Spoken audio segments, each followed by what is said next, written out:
So, I recently came across a video by Ryan Holiday about meditation, and it got me thinking. Yes, I do think occasionally, you cheeky bastard. Meditation in the West is regarded as a kind of cure-all, like a kind of Disney magic potion. Like those things you used to make in the bath when you were a kid. Then your parents would be complaining because all the shampoo and shower gel had been used. Meditation was exported from the East, like spring rolls, and literally anything that's ever been made in a factory. But in this video, I'd like to make the point that meditation is not the only path to inner stillness. Merely meditation is one route to achieving inner stillness. Because with meditation, that's the goal. Inner stillness. Why is inner stillness the goal, you ask in a confused manner? Stillness is basically being clear-minded. Still, calm, and serene. Kind of like the opposite of everyone you know. But how do you get that in this hyper-excited, chaotic, wound-up world? You've heard of meditation, you've heard it works. And yet most of us just don't do it. A bit like our taxes. We've got apps that can walk us through the entire process, but we still ain't gonna do it. So instead of trying to force myself to do meditation, I realised that there were other ways to achieve inner stillness. Firstly, is meditation really the best place for you to start towards inner peace anyway? For instance, maybe a better place to start is by cleaning your room, you messy pig. Only joking. Unless you are a pig, in which case I am so sorry. Or you could declutter your home. I find this helps declutter your mind. Because you don't want to end up like one of those hoarders, do you? You could sell most of your stuff and go minimalist. You could. I mean, I won't do that, because I don't want to. But you could. Or even more simply, you could go for that daily walk. Or you could find a hobby. Or you could journal. These are some of the ways that you can get the same benefits of meditation without having to sit down and get pissed off after 5 minutes because nothing happens.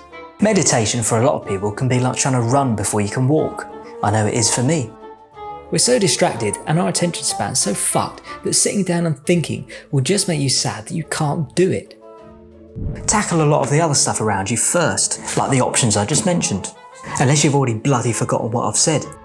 There's so many other things you can do before and building up to meditating. For instance, I do 4 things daily which help me achieve some inner stillness. When I get up, I make my bed. Apparently this works. That's why they make you do it in the army. Second, I tidy up anything that's in my eye line before I start working.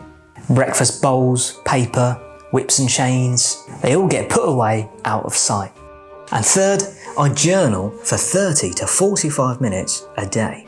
4, I go for an hour's walk every day, usually in the afternoon. Bit like a dog. Mind you, I do stop at sniffing people's butts. That was just a vicious rumour. Collectively, these things bring out an inner stillness in me, give me time to pause, reflect, work out where I'm going and if I want to go to that place.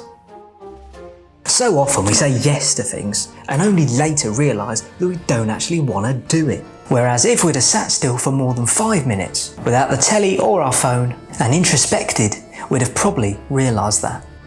Why we feel overwhelmed. It's not necessarily the outside world, very often it's the inside world. We often manufacture a lot of guilt in our own head. We often tell ourselves stories about why we can or cannot do something, to justify doing or not doing it. So we create our own inner turmoil. It's a human condition and a byproduct of having a large brain. Well, for some of us anyway. You try your best to consciously quieten and dampen those thoughts. If meditating is just quieting your thoughts, you don't need to close your eyes and sit in the lotus position for that. Oh, brilliant.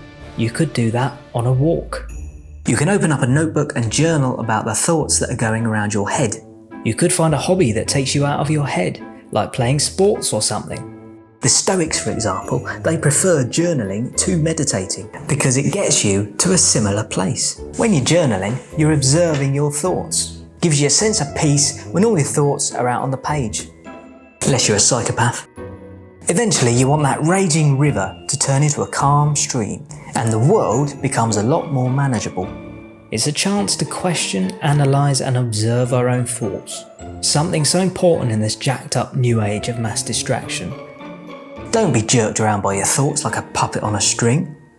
Don't feel like you have to meditate. There's plenty of other options.